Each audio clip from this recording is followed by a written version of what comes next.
Tanjiro Kamado's main goal was never to become the strongest. However, life threw such curveballs at him that he had to chase after strength to achieve his true goal and turn his demon baby sister into a human being once again. He trained hard, fought hard, and protected hard, which increased his strength by leaps and bounds due to the predicaments Tanjiro found himself in. However, Tanjiro was always predestined to become extremely strong. We'll explain the whys and hows of these statements in great detail in today's video.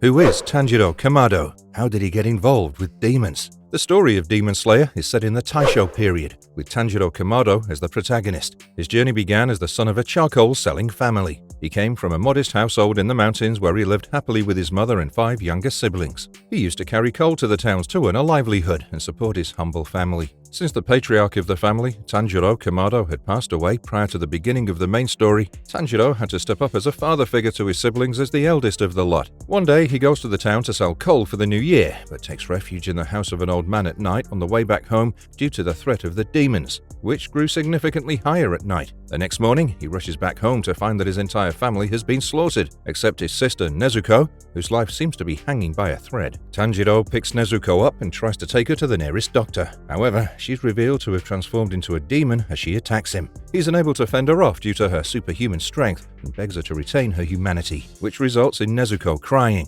Soon, the Demon Slayer Water Hashira Giyu Tomioka finds them and tries to eliminate Nezuko, while Tanjiro begs for his sister's life to be saved. Giyu is reluctant to let the demon girl survive, while Tanjiro tries to tell him that he'll turn his sister back into a human. Giyu finds Tanjiro's words juvenile and attacks him. After Tanjiro is knocked out, Nezuko tries to protect him from Giyu, which takes the Hashira by surprise as it contrasts with the demon's innate nature to eat humans, especially after the transformation process which tires their body out. Due to the unusual situation, Giyu knocks Nezuko out and instructs Tanjiro to visit Sakonji Urokodaki at Mount Sagiri. After coming across Urokodaki, Tanjiro begins to train under him to become a demon slayer in the Demon Slayer Corps. From him, he learns the water breathing technique, which is fairly easy for a beginner to start off with. He trains his physical body as well as his swordsmanship under Urokodaki's grueling regime for the sake of his goal to taking out the king of the demons, Muzan Kibutsuji, who's responsible for killing his family and to turn Nezuko human once again. Another reason behind Tanjiro's desperate desire to defeat Muzan lies in the fact that he doesn't want anyone else to fall prey to the same fate as he did. He trains for a year and takes part in the final selection at Mount Fujikasane. As he survives after a tough and dangerous experience, Tanjiro gets selected to be part of the Demon Slayer Corps, joining the ranks at the lowest spot. He eventually gets his Nichiren blade from the swordsmith Aganezuka and has a messenger crow assigned to him to let him know of missions and threats of demons that Tanjiro must defeat. This is how the kind and innocent boy finds himself in the realm of demon slaying. In the first season, he fights several low-level demons while getting stronger and protecting his demon sister from sunlight and other demon slayers, until coming across his first lower-rank opponent at Mount Natagumo. Having fought using water breathing, Tanjiro unleashes his sun breathing, or the Hinokami Kagura, for the first time, which he'd witnessed his father use prior to his early death. The demon is ultimately weakened by both Tanjiro and Nezuko and defeated by Giyu. He then rehabilitates and meets the Flame Hashira Rengoku in the Mugen Train arc, where he fights the lower-ranked demon Enmu alongside Inosuke and Zenitsu, following which he witnesses the death of Rengoku following the Hashira's phenomenal battle against the upper-ranked 3 demon Akaza. This creates a detestment for Akaza within Tanjiro, who would come to respect Rengoku a lot. In the next arc, Tanjiro visits the entertainment district with the Sound Hashira, Tengen Uzui, where the two fight the upper-ranked 6 demons Daki and Gyutaro, with Inosuke and Zenitsu defeating Daki and Tanjiro aiding Tengen in defeating Gyutaro. This is followed by the Swordsmith Village arc, where Tanjiro trains to get stronger as usual and fights upper ranks alongside the Mist and the Love Hashira, defeating the upper-ranked demons Hantengu and Gyoko. Due to the increasing threat of the stronger demons, Tanjiro then goes on to partake in the Extreme Hashira training, which helps him get stronger. Why is Tanjiro's head so hard? Is it because of his genetics? Tanjiro has always been shown to be a prodigious fighter with a keen sense of smell, a high ceiling for growth, and great determination. Despite his several positive attributes as a fighter, Tanjiro gets an unusual advantage due to his extremely hard skull, which allows him to land blows on stronger opponents by headbutting them. This boils down to genetics unrelated to demon slaying abilities, with his mother Ki Kamado possessing a rock-hard skull herself. Nezuko had even heard a story about her mother headbutting a boar to scare it away. Through her, Tanjiro acquired his innately strong skull, which makes his headbutts hard enough to knock out a stronger opponent, and if not, at least it can cause their heads to bleed upon impact. There are several instances of this littered across the show, with Tanjiro's very first display being against the Temple Demon, which was the first man-eating demon the protagonist had ever had to oppose. He was able to headbutt the demon not just once but twice in a row. At one point, he headbutted Inosuke into a concussion, who's extremely physically resilient by the way, and Tanjiro himself suffered no damage from the impact. After meeting the Hashiras for the first time, Tanjiro finds himself in a grave predicament with the aggressive wind Hashira, Sanemi, wanting to kill Nezuko for being a demon. In fact, Sanemi lifted the wooden box Nezuko was being kept in to protect her from the sunlight and shoved his sword into it. As he pulled the blade out, it was coated with Nezuko's blood, which enraged a restrained Tanjiro whose hands were tied to his back. In a fit of anger, he charged at the much stronger Hashira and headbutted him so hard that Sanemi's skull ended up bleeding. During his fight against Gyutaro, the upper rank 6 at the entertainment district, he landed a strong blow on the demon. In the final arc, he found himself face to face with Akaza, and although Tanjiro was much stronger than before here, he still acquired an edge over the upper rank 3 by headbutting them and making him bleed. Genetics aside, Tanjiro's upbringing in a family of coal sellers probably contributes to his durability. He'd grown up partaking in hard physical labor, which obviously contributed to his naturally strong physical body. Some fans also refer to it as a physical symbol of Tanjiro's headstrong determination. What is total concentration breathing? How does it make Tanjiro the most durable demon slayer of all time? Total concentration breathing is a mystical technique employed by demon slayers which allows humans made of flesh and blood to acquire superhuman abilities strong enough for them to fight demons. With total concentration breathing, the user is able to achieve stats on par with that of demons while keeping their human bodies. The better a user's total concentration breathing is, the stronger they get as fighters. The technique involves an expansion of the lungs, allowing them to take in as much air as they can. This subsequently accelerates the user's blood flow and heartbeat, increasing the blood pressure and naturally the body temperature. This excites their bones and muscles, enhancing their physical abilities such as strength, speed, stamina, endurance, durability, and senses. They also acquire a much faster reaction time and can think faster in the heat of the moment to attack or defend accordingly. Demon slayers are trained in swordsmanship, and the blades they use in battles are of course fantastically made. However, a sword is only as strong as its user, and the average person can't cut through boulders and trees with a similarly good sword. However, demon slayers manage to pull off such feats due to total concentration breathing, as they generate huge gusts of wind with a sole swing. They can shatter an opponent's ribs, slice off their arms, launch them far away with raw strength, and even move enormous boulders, which we see the rock Hashira, Tanjiro, and Inosuke do during the Hashira training arc as they push a huge rock across a village with their bare hands. When it comes to speed, users acquire superhuman speeds that are hard to decipher with the naked eye of the average person. Time and time again, we've seen the likes of the Sound Hashira, Love Hashira, and the Water Hashira move so fast that they seem to have teleported themselves. As a user of the thunder breathing technique, Zenitsu's speed is obviously fantastic and quite evidently superhuman. This breathing technique also makes the user durable enough to sustain a fight with a demon, considering the fact that demons can regenerate for the most part unless they've been beheaded. Akaza brings this up during the fight against Rengoku, as he offers the Flame Hashira to become a demon since his exemplary skills would be more beneficial with the body of a demon that can regenerate. However, Rengoku turns down his offer over and over again and manages to go toe-to-toe with the upper rank 3 for quite some time before unfortunately hitting the hay. Tanjiro and Tengen's fight against Daki and Gyutaro was quite gruesome as well, and so were the fights in the Swordsmith Village arc and the final arc, but the Demon Slayers managed to pull themselves through with the amps provided to them by their breathing techniques. But every Demon Slayer uses total concentration breathing. So, what sets an average fighter apart from a Hashira since they're all using the same technique? Well, it starts with the usage of the total concentration breathing constant, which is staying in a constant state of total concentration breathing instead of activating it during a fight or right before launching an attack. This state has to be maintained not just throughout the day, but also when asleep. In simpler terms, the state of total concentration breathing has to become muscle memory for the user. This amplifies one's strength, speed, stamina, and the like to a huge extent, allowing the user to maintain their superhuman abilities at all times. Of course, this is no easy feat to achieve, as attested by Tanjiro himself, who believed that the standard total concentration breathing in itself was so hard to use, so constant must be an absolute pain.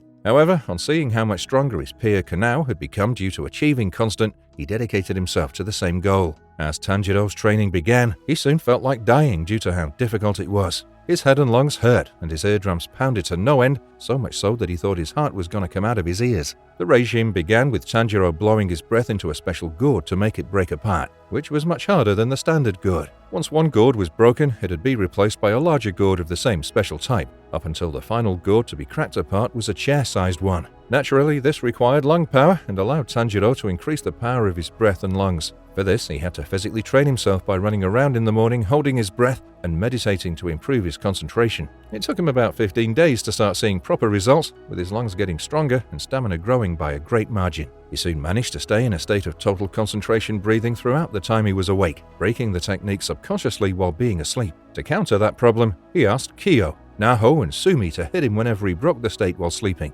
It took him 10 more days to get there properly, after which he blew up the largest gourd and matched Kanao's speed. The amplification of physical stats wasn't the only advantage that came with total concentration breathing constant, as it also allowed the user to possess the attribute of enhanced recovery. It can slow down the circulation of poison across the bloodstream and create fast blood clots to prevent the Demon Slayer from bleeding out on the battlefield after a severe injury. Increased sensitivity and the ability to be fine-tuned to the body also allows a user to not just detect, but also heal their internal wounds. This is an advanced state within Constant itself, which was taught to Tanjiro by Rengoku in the Mugen train arc after the farmer was stabbed by the train engineer. Sanemi, or the Wind Hashira, used the same technique in the Infinity Castle arc during his fight against the upper rank one, Kokushibo, as he stopped several lethal wounds from bleeding out by clotting his blood. The demon even mentioned how this shouldn't be possible for a human, proving how much stronger one can get as a result of mastering such an ability. Of course, this also comes with the ability to recover in the form of recovery breathing. Using Hinokami Kagura, or the dance of the fire god, is very physically taxing on anyone, be it Tanjiro or any other user of the esoteric breathing technique. Using such a technique twice in a row in the Entertainment District arc led to Tanjiro using recovery breathing to recover from his worn out and stiff muscles. While recovery breathing isn't the same as Constant,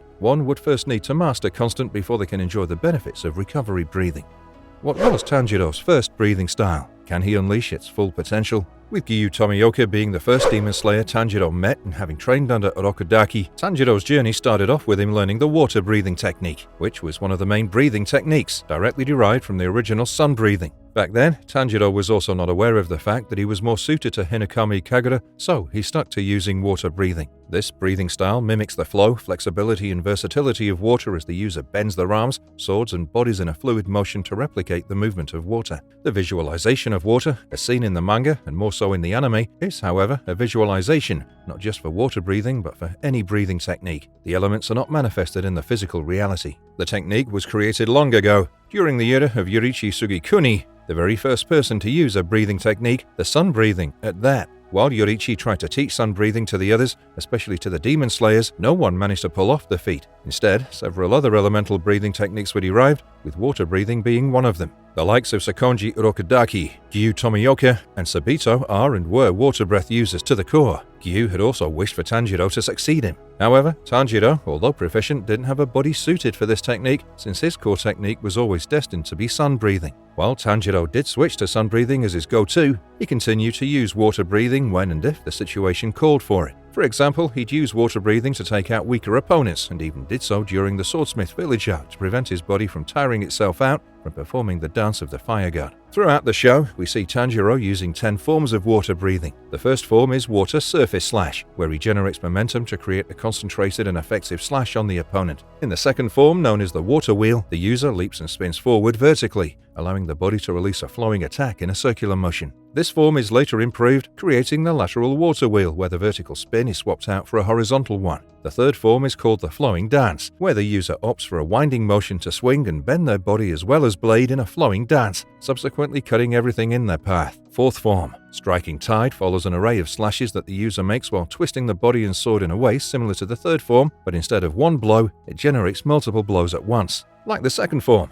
the fourth form also has an improved version with what's known as turbulent. This is used by Tanjiro to not only increase the number of consecutive blows, but also to increase its accuracy. Fifth form, Blessed Rain after the drought, is the next move that requires the user to alter the grip on the sword before decapitating them. This alteration results in a painless death, and is used when the enemy surrenders. As a result, it's also known as the Sword Strike of Kindness. This move is followed by a more flamboyant one with the sixth form, Whirlpool. It's fierce, and has the user twisting their body in a manner that creates a whirlpool of air, cutting anything that gets caught within it. Being a water-breathing technique and not a wind technique, however, it's more effective when performed underwater. This move has an enhanced version with the whirlpool flow, and it combines the sixth form with third form, Flowing Dance. This is a move unique to Tanjiro, and is performed using the footwork from Flowing Dance. Not only does this attack create an offensive whirlpool, but it can also defend by redirecting attacks and projectiles coming at the user, in this case Tanjiro, from multiple angles. Seventh form, drop ripple thrust, on the contrary, is a more restrained technique and uses a precise but fast sword thrust.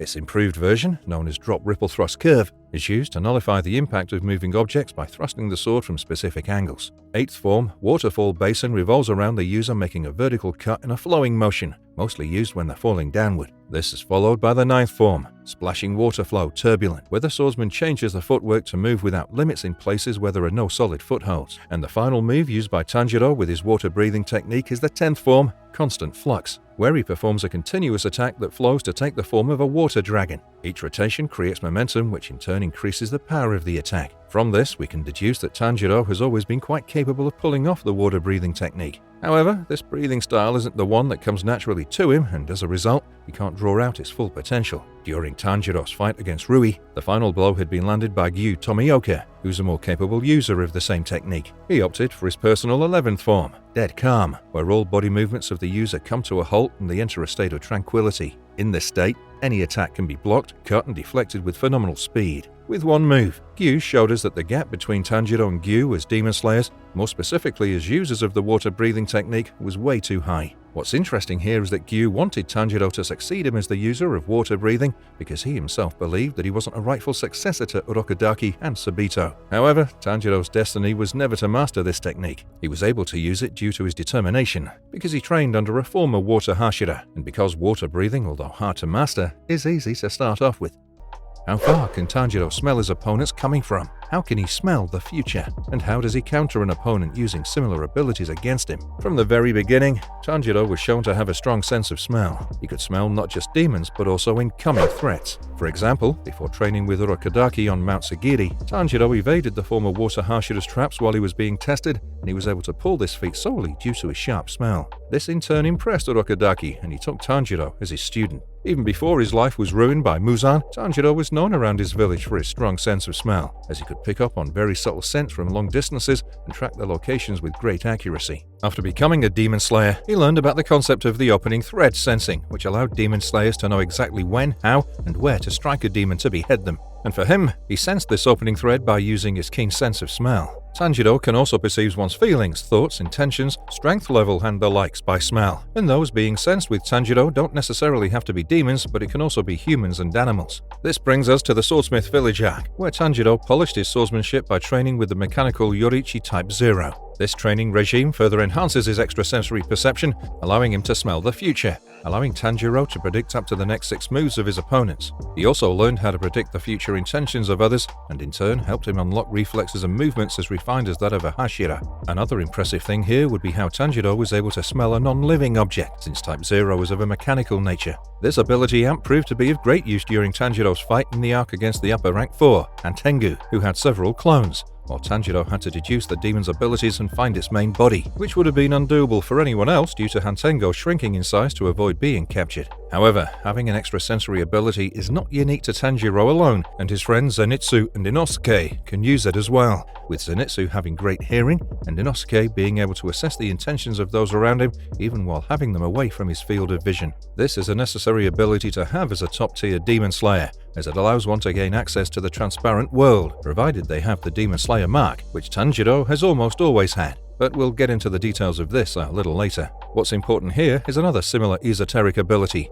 known as the Selfless State or the Realm of the Highest. One's fighting abilities are enhanced by traits such as having good fighting spirit and being greatly determined. In fact, Tanjiro's determination has played a great role in the ascension of his strength. But the biggest drawback with such traits comes due to several demon slayers, including Tanjiro, having extraordinary perception. He can smell his opponent's intent, but this allows an opponent to sense his intent as well, leading to them deciphering Tanjiro's next move and blocking or attacking accordingly. We see this come into play during Tanjiro's battle in the Infinity Castle against Akaza. So let's talk about Akaza's blood demon art, Destructive Death. On the surface, it revolves around Akaza's Soryu-style martial arts, which he'd mastered prior to becoming a demon. Using his ability, he can generate and freely manipulate destructive shockwaves from any part of his body. This ability also comes with his Compass Needle technique, which is a highly advanced extrasensory ability. Using this technique, Akaza not only can sense his opponent's strength and tenacity, but also he can gauge their fighting spirit. This leads to him detecting the presence of others within his surroundings even when he can't see them.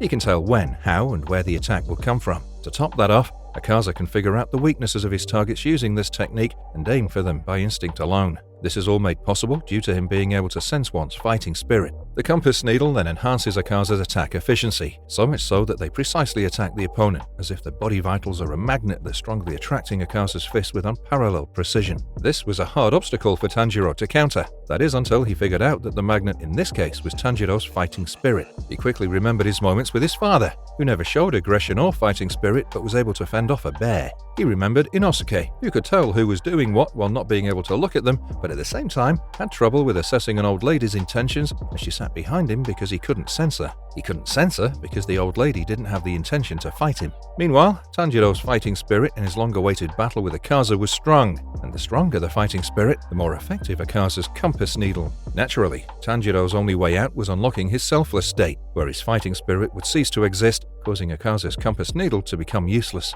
To attain this state, one has to engage the five senses and become hyper-aware of their entire being, starting from the bead of sweat on the forehead to the tiniest blood vessel in the body. In this state of focus, a demon slayer can access their maximum strength with little effort. This leads to all the senses being closed off with the mind opening up instead, so much so that it transcends visibility and can see through what or who is in front of the user, giving them access to the previously mentioned transparent world. It's kinda similar to Superman's X-ray vision in function, but not exactly, since the eyes don't see through the opponent, the mind does. The closure of all senses is also accompanied by a state of being completely detached from one's sense of self, their desires, feelings, and everything of the sort, which is what leads to the transcension of the visibility. In this state, Tanjiro discards his fighting spirit. Once he unlocks this state, Akaza is surprised to be around a person with absolutely no fighting spirit. The purpose of this state is for the fighter to engage in battle without wasting any thought or movement. It's similar to the zone the average humans, such as athletes and musicians, often enter when they're completely immersed in what they're doing. The selfless state just takes this state of being submerged and damps it up by several notches.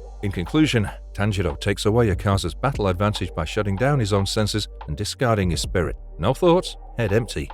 How did Tanjiro's Demon Slayer mark change his anatomy? Why is it special? We always see Tanjiro with a mark on his forehead. It starts out as a pink patch on the side, but soon progresses into a crimson mark. Initially, the pink patch was considered to be a scar, which Tanjiro had gotten prior to the events of Demon Slayer, while saving his younger brother from a falling boiling kettle. The hand demon smashes his head onto a tree, causing that patch to bleed out. After that, the pink scar changes into Tanjiro's signature crimson mark, and such a particular change as a result of scarring doesn't make sense. The narrative doesn't even address this aspect for quite some time, shrouding the details of Tanjiro's forehead mark in mystery. In reality, that mark is known as the Demon Slayer mark. Tanjiro's father Tanjiro was always seen with the same pink patch on the side of his forehead. Meanwhile, the likes of Kokushibo, or the upper rank one, and his brother Yorichi, the progenitor of sun breathing, had the crimson mark similar to the one seen on Tanjiro. During the Swordsmith Village arc, both Love Hashira and the Mist Hashira acquire those marks, albeit temporarily in the battlefield, and it increases the potency of their abilities in an instant. It's possible that Rengoku had also manifested the mark on his face during his fight against Akaza.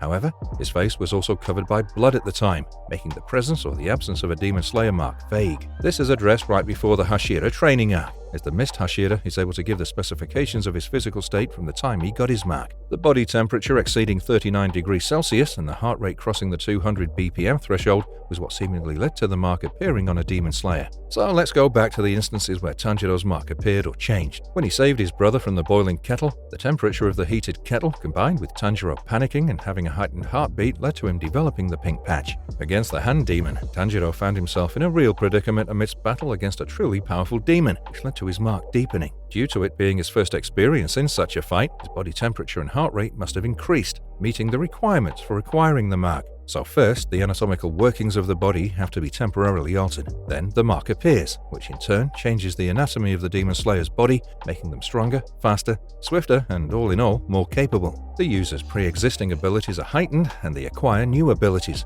more specifically, access into the transparent world. Gyu Tomioka awakens the mark in Infinity Castle as well, but Tanjiro, Kokushibo, and Yorichi are the only ones seen always maintaining their marked states. Others have to reactivate it. Throughout parts of the story, Tanjiro's mark is shown to grow. It spread out a lot further during the battle against Gyutaro, but went back to its original state. It allegedly deepened once again during the Hashira training arc. Every time his mark manifested or grew, Tanjiro bounced back way stronger than before because the speed in which he grew powerful is truly remarkable. In the first arc, he almost died trying to kill a lower rank. By the Entertainment District arc, he defeated an upper rank alongside a Hashira. In Swordsmith Village, he fought an upper rank mostly by himself, and in Infinity Castle, he engaged the demon who he was previously powerless against and fought toe-to-toe with the Hashiras to defeat Muzan Kibutsuji. His marks also look similar to a flame, alluding to his natural affinity for the Hinokami Kagura, much like it had been with Yoriichi. Tanjiro's father had the same affinity, and had his mark progressed beyond the pink patch, he would have surely had the flame indication as well.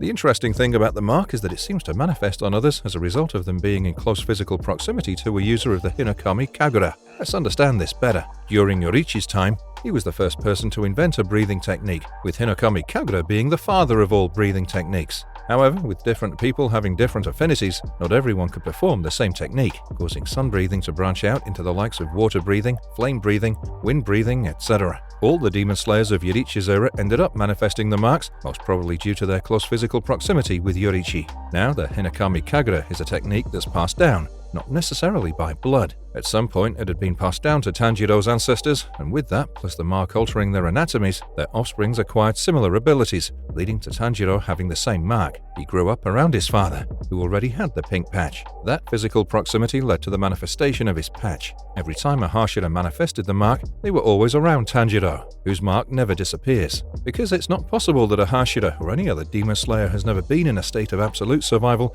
that should ideally lead to them getting their marks. It's only when they're pushed into that state around Tanjiro that the marks appear. Once the mark manifests, the Nichiren swords of the Demon Slayer adopts a bright red color which generates tremendous amounts of heat and dampens the demon's regeneration ability, probably due to it getting close to the original sun-breathing style. And what makes sun-breathing so much more lethal to a demon than any other breathing style is the fact that demons are extremely weak to sunlight. Even someone as strong as Muzan can vaporize into thin air if and when in front of the sun. So, it only makes sense that a red-hot Nichiren blade will affect a demon's regeneration. Of course, physical abilities are enhanced exponentially, allowing Hashiras or strong demon slayers to defeat upper ranks. And up until Tanjiro had joined the Demon Slayer Corps, no Hashira had managed to defeat an upper rank in centuries. This is also what allowed Tanjiro to quickly become a Demon Slayer who can not only fight alongside a Hashira, but also be trusted on the battlefield by a Hashira. Most importantly, the manifestation of the mark affects the ocular extrasensory perception of a Demon Slayer, allowing them access into the transparent world where the bodies of an opponent are perceived in transparency. The user can see the flow of blood,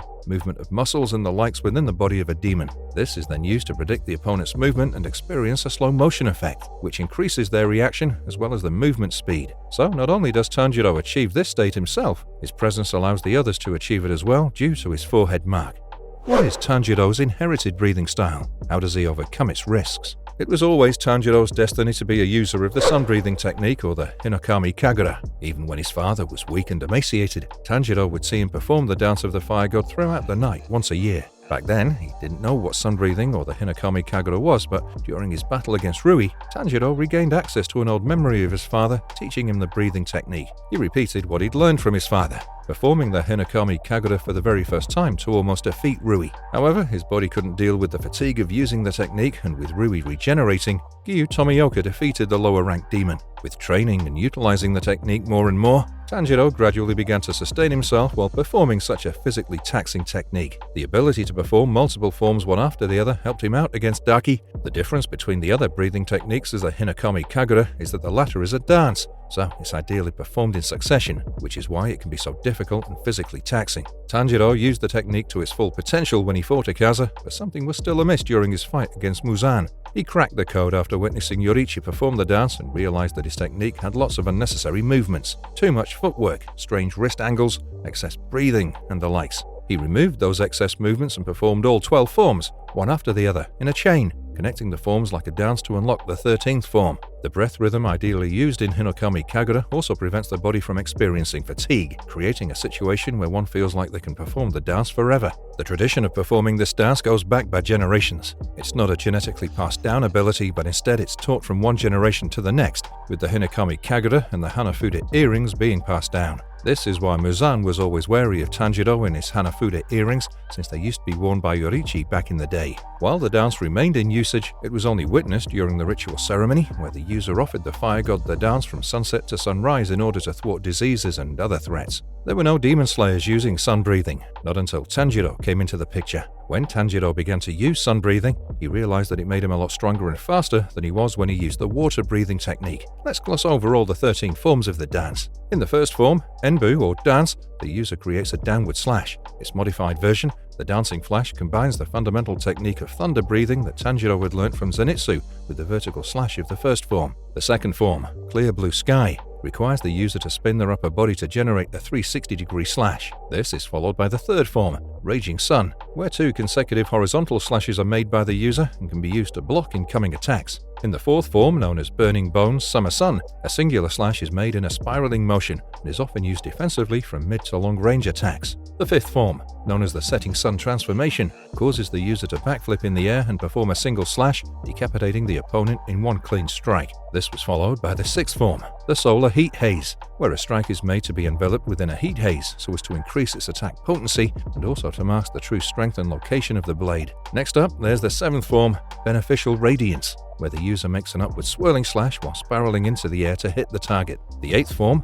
Sunflower Thrust, had the user striking the target with a single thrust using the tip of the sword. The ninth form, Sun Halo Dragon Head Dance, is a flamboyant move where consecutive slashes are released to create a Japanese dragon made of flames. This technique is used to behead several targets with one strike. Then we have the 10th form, Fire Wheel, where the user flips behind the opponent and strikes with a vertical slash in circular motion. This swiftly splits the target in half. The 11th form, Fake Rainbow, revolves around performing high-speed twists that create after images. Due to the deceptive nature of this move, it's perfect for evading attacks and is a counter against enemies who have sharp vision. For the 12th form, there's the much-awaited Flame Dance. This is a 2-strike combination attack which kicks off with a vertical slash and closes with a horizontal slash. Performing all 12 moves in smooth succession creates the 13th form, where every attack has impeccable precision and the user is incredibly agile. Tanjiro uses this to defeat Muzan, with each form destroying one of Muzan's 12 vital organs. Following the events of Tanjiro's journey, the readers are given a peek into the future where all the characters have reincarnated into the modern world. The boy who depicts Tanjiro is shown to perform parkour in Tokyo while on the way to school, which is a nod to his Hinokami Kagura.